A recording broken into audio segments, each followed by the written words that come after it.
Johnny había vuelto de Irmaón, la realidad complementaria, donde había ido con un especialista en mineralogía para realizar el descubrimiento de un mineral llamado magnadario que, inesperadamente para muchos, pero no para este minerólogo, también se formaba en este dominio físico.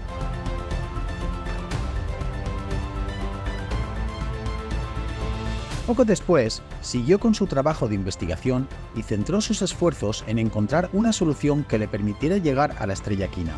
De hecho, una cantidad importante de la población de la galaxia estaba inmersa en esta misma investigación, ya que era prioritario poder llegar allí para salvar a los posibles supervivientes. El problema que impedía que la tecnología del futuro, tan avanzada como era, pudiera llegar a la estrella en condiciones normales de viaje era precisamente la sensibilidad de la tecnología con las características del tiempo. Lo que había sucedido era que la supernova cuántica que había sufrido la estrella había alterado tan fuertemente algunos parámetros vinculados con el tiempo que la magnitud del desequilibrio hacía inviables los viajes espaciales a su alrededor. Esto solía representarse en todas las ilustraciones de la época como una inestabilidad con forma de campana cuyo tamaño era notablemente mayor que las campanas de las regiones adyacentes, poniendo de manifiesto la gran magnitud de la alteración que había sufrido la región.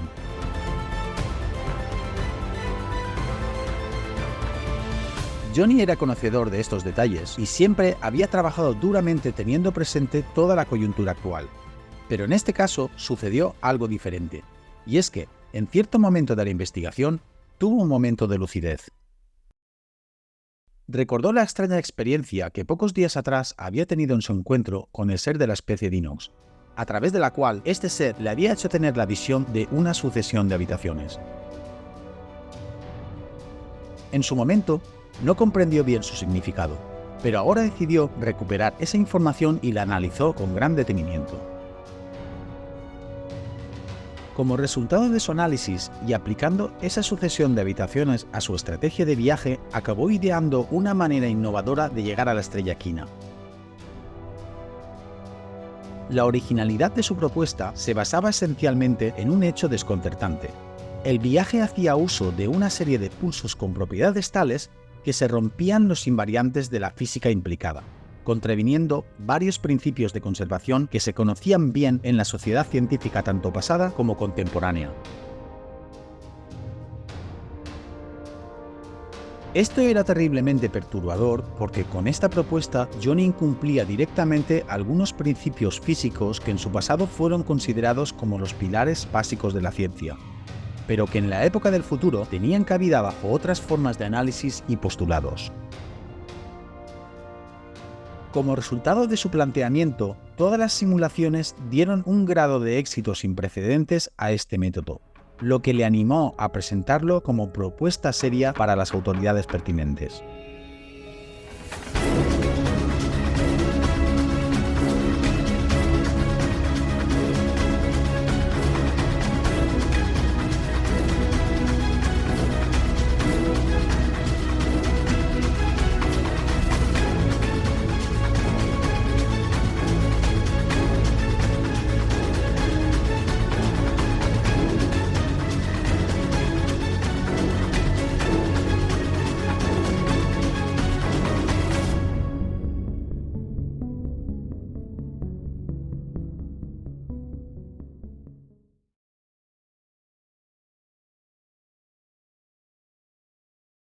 La anterior hazaña fue vista por el gobierno de la galaxia como un avance importante, y tras un acalorado debate entre los miembros del jurado, estos pronto invitaron a Johnny a realizar unos experimentos con un objeto tecnológico que podía ayudarle a mejorar las características del viaje a la estrella Quina que él mismo había parametrizado. Ese objeto en cuestión se encontraba en un laboratorio al que las personas solo podían acceder con una autorización especial. Recibía el nombre de esfera de Gauge. Dicha esfera resultó ser un amplificador de parámetros físicos tal que, aplicada su influencia sobre la estrategia de navegación espacial que Johnny había diseñado, iba a poder transportarle a un lugar específico y bien estudiado que se hallaba en el interior de la ciudad espacial de Quina. Pero previamente, Este tenía que hacer unos ajustes a la esfera antes de que estuviera preparada para ser usada, por lo que se quedó unos días en ese laboratorio parametrizando toda la configuración. Con el avance de su trabajo, hubo un detalle más que llamó fuertemente su atención. Descubrió que la esfera de Gage era portadora de unos parámetros físicos ocultos, estos los cuales se trataban de un conjunto de variables que se cerraban en lazo definiendo un comportamiento cíclico.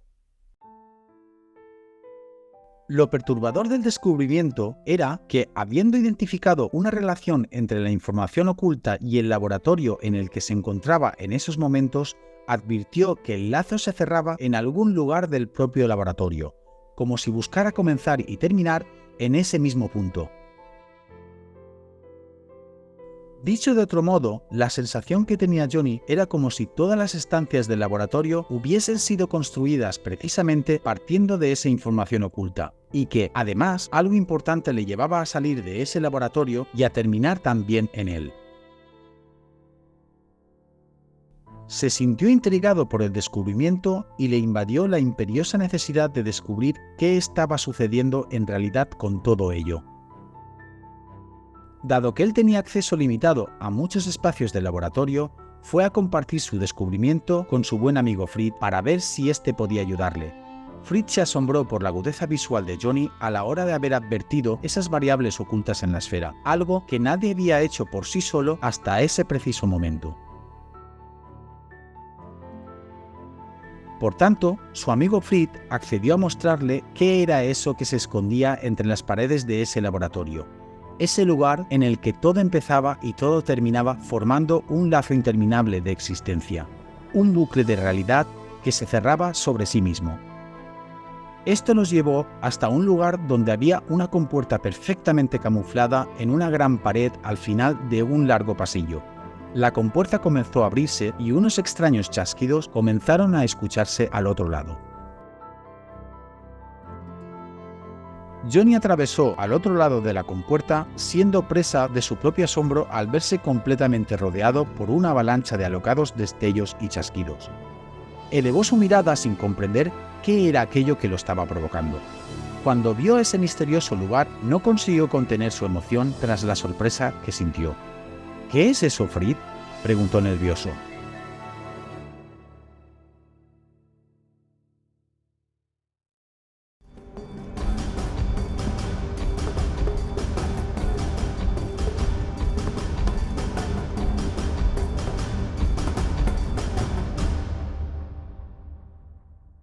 Por su lado, Ariné, la chica que había lanzado a Johnny la mirada de ojos ámbar pocos días atrás cuando éste estaba realizando unos experimentos, había conseguido poner el maletín a buen recaudo.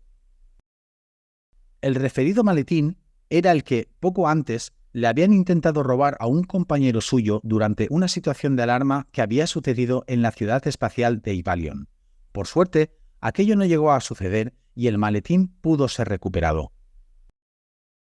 Unos días después del incidente, Ariné tuvo que dar un servicio especial a la organización que había logrado salvarla de una enfermedad crónica que había sufrido desde su nacimiento. Este servicio consistía en abordar una operación precisamente con el maletín que había sido objeto de atención los últimos días por parte de muchas personas. Aunque a ella, francamente, no le gustaba hacer lo que se le pedía, reconocía que gracias a la ayuda de esta organización, su vida había cambiado por completo. La solución de la cual, la organización, le había provisto poco tiempo atrás, le había permitido curar su enfermedad y había mejorado tanto que por vez primera en mucho tiempo podía sentirse una ciudadana normal en la sociedad. Esto provocaba que, en cierta manera, ella se sintiera con la obligación de corresponder a las peticiones de la organización a modo de contraprestación por la ayuda recibida. La enfermedad que había sufrido en su pasado era crónica y habría convivido con ella para siempre de no ser por la organización, por lo que en cierto modo se sentía profundamente agradecida a la misma por la hazaña. Precisamente, dada su extraña enfermedad, que había sido tratada a nivel de citoesqueleto de sus células, la biología de Ariné tenía una resistencia especial que le permitía realizar una difícil intervención en un escenario de características muy agresivas, en donde tanto la tecnología como el resto de organismos vivos no podían acceder. Para ello, su cuerpo tenía que ser previamente sometido a un excepcional tratamiento que activaba ciertas propiedades que caracterizaban y hacían especiales a sus células, con la finalidad de dotarlo de la resistencia necesaria. Una vez hecho esto, Ariné tenía que introducirse en ese escenario fuertemente agresivo que consistía en un medio donde la métrica del espacio se hallaba intensamente perturbada debido a que unos campos de fuerza exóticos quedaban concatenados hacia ese lugar. Aunque se trataba de un escenario sobrecogedor, ese medio era un lugar donde ella tenía la posibilidad de mantenerse viva. Cada vez que llegaba allí, repetía la misma cadena de acciones. Primero, procedía a desconectar todos los elementos que habían sido empleados para concatenar los campos de fuerza de la ciudad espacial. Después, una vez había terminado el cierre del sistema, tomaba el referido maletín entre sus manos y se marchaba para ir a depositarlo en un lugar determinado. En su camino para ir a depositar el maletín en su compartimento de destino, tenía que recorrer un pasillo virtual que se ubicaba en el vacío alojado entre dos estaciones espaciales. Se hallaba en esa ciudad espacial que estaba construida por un mar de cristales a su alrededor, esa que tenía la función de permitir el paso de las estaciones espaciales a través del disco de polvo galáctico. Era en ese lugar, precisamente, donde el maletín con los cristales de magnadalio se llevaban para ser configurados cada vez que salían del laboratorio en el que habían sido tratados. Mientras caminaba a lo largo de ese pasillo virtual, Ariné portaba consigo una pequeña bola llamada orbitoide, la cual botaba una y otra vez para comprobar que todo marchaba bien. El orbitoide le permitía identificar si el conjunto de historias asociadas a la experiencia que estaba teniendo con el maletín en mano estaban siendo tratadas por la propia realidad de la manera apropiada, en cuyo caso eso significaba que todo marchaba bien. Pero, para su sorpresa, en cierto momento del camino a lo largo de ese pasillo transparente y todavía con el maletín en su mano, Ariné advirtió que el orbitoide registraba una anomalía. El anillo que éste formaba tras rebotar debía quedar, en condiciones normales, en situación perfectamente paralela con el suelo. Por el contrario, advirtió en los últimos botes que éste se inclinaba una pendiente pronunciada, y eso solo podía significar una cosa: alguien había alterado las geodésicas que definían el pasillo a lo largo del espacio vacío. Dicho de otro modo, alguien estaba manipulando las historias de la realidad para que Ariné experimentara en ese momento una vivencia de baja objetividad y que por tanto resultara en una alucinación. Se quedó por unos instantes sin saber qué hacer, sobrecogida y confundida, pero, una vez consciente de la situación, salió corriendo hacia el fondo del pasillo donde estaba la compuerta destino a la que tenía que entrar para poder salvarse. Pero, para su desgracia, una vez abrió la compuerta y observó el oscuro interior, apreció en la parte de arriba una interferencia que le mostraba la historia manipulada en la cual ella había sido atacada. En ese momento supo que su atacante le estaba robando el maletín en la otra historia y que ella no podía hacer nada desde esa experiencia subjetiva en la que se encontraba. Al cabo de unos instantes, cuando las dos historias se unieron para convertirse en una sola, ella cayó al suelo de la cámara y se desmayó.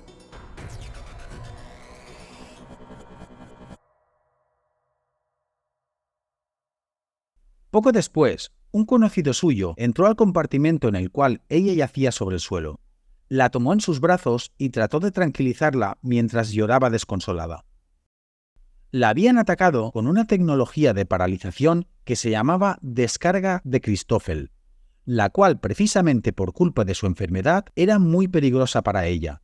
En definitiva, y por desgracia para ella, ese ataque iba a tener un efecto secundario sobre su organismo que acabaría reactivando la propiedad endógena con la que la enfermedad había sido apaciguada en el interior de sus células.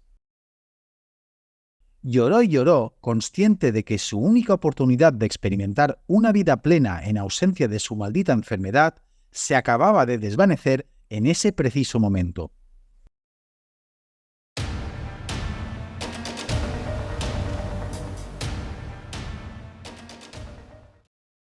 El atacante de Ariné había sido Samen. Precisamente, pocos días después de que alguien intentara robar el maletín al compañero de Ariné, este habló con Samen y le comentó todo lo que estaba sucediendo.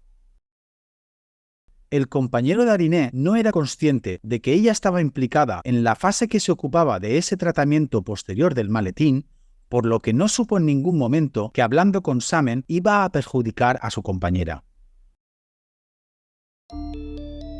Tras esa conversación, Samen había ido a la ciudad espacial donde sabía que se realizaba esa operación secreta sobre el maletín y junto con unos compañeros ideó un plan para robarlo.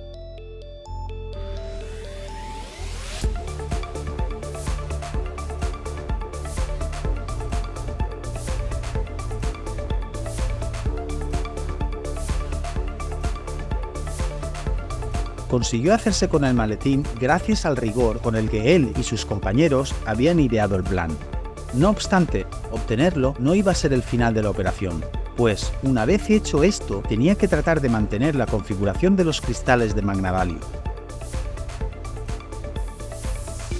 Por eso mismo, y gracias a un hackeo que ocultaba su identidad, Samen tuvo que volar alrededor del mar de cristales de la propia ciudad para permitir que los campos exóticos en los que estaba inmerso terminaran de modelar su parametrización interna.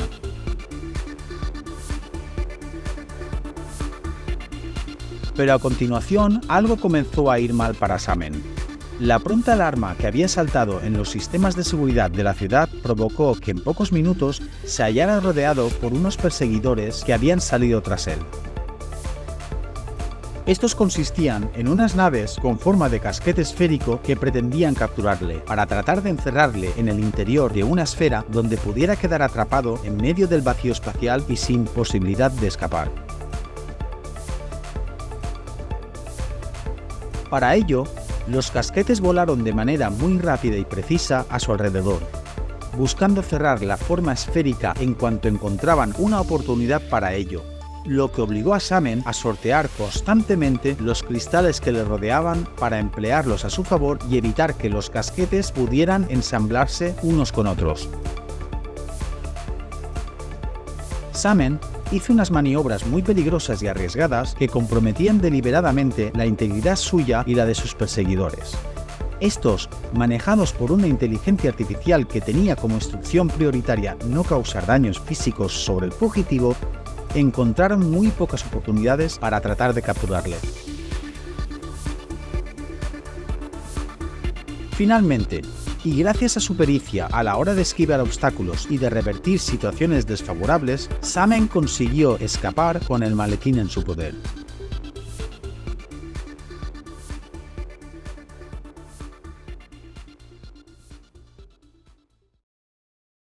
Había conseguido salvarse y robar la valiosa pieza, pero casi de inmediato se abalanzó nuevamente sobre él ese inconveniente que había estado caracterizando los últimos años de su vida. Su problema de experiencias aberrantes, que alteraba la percepción objetiva de su propia realidad, no solo no se había desvanecido, sino que parecía estar cada vez más presente. La subjetividad de las historias que vivía estaba tan dañada que todo ello le estaba trastornando hasta el punto en que comenzaba a resultarle insoportable. Por culpa de ese problema, Samen iba a tener que aislarse casi por completo de la tecnología, por lo que no iba a poder terminar de cumplir su misión con el maletín. Necesitaba encontrar a alguien que fuera capaz de sustituirle en la hazaña que tenía pensada para este dispositivo.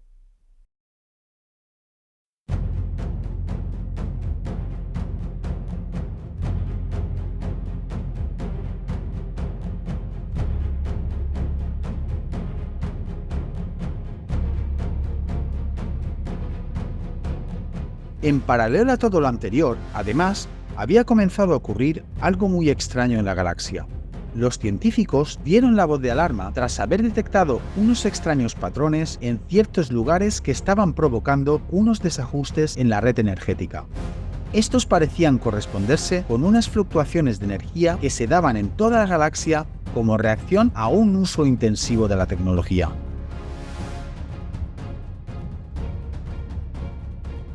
¿Qué era eso que actuaba como si estuviera protegiéndose frente a la tecnología humana?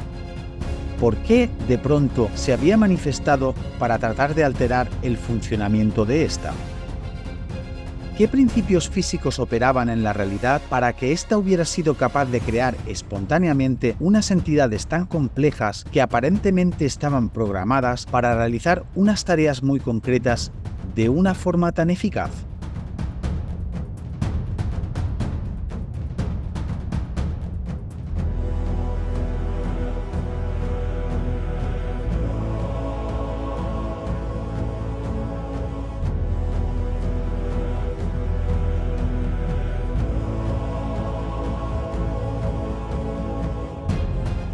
Por unos días, los científicos se preocuparon mucho y aunque consideraron que por el momento no había razones de peso para inquietarse, calcularon que si los efectos de esa extraña reacción de la realidad se ampliaban, entonces estas fluctuaciones de la física podían suponer una seria amenaza para la humanidad.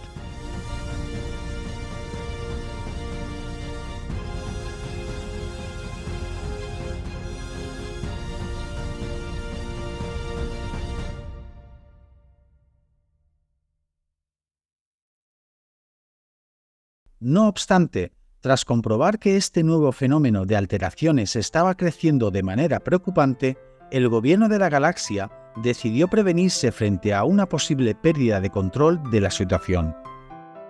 Para ello, puso a trabajar a una parte importante de los científicos disponibles con el objetivo de comprender la causa y las características de este nuevo fenómeno desconocido que había aparecido de manera súbita e inesperada, y al que bautizaron con el nombre de frentes de autoconsistencia. Si no averiguaban pronto una manera de enfrentarse a él, este engendro de la realidad tenía todas las papeletas para convertirse en el mayor problema al que la civilización humana jamás se había enfrentado.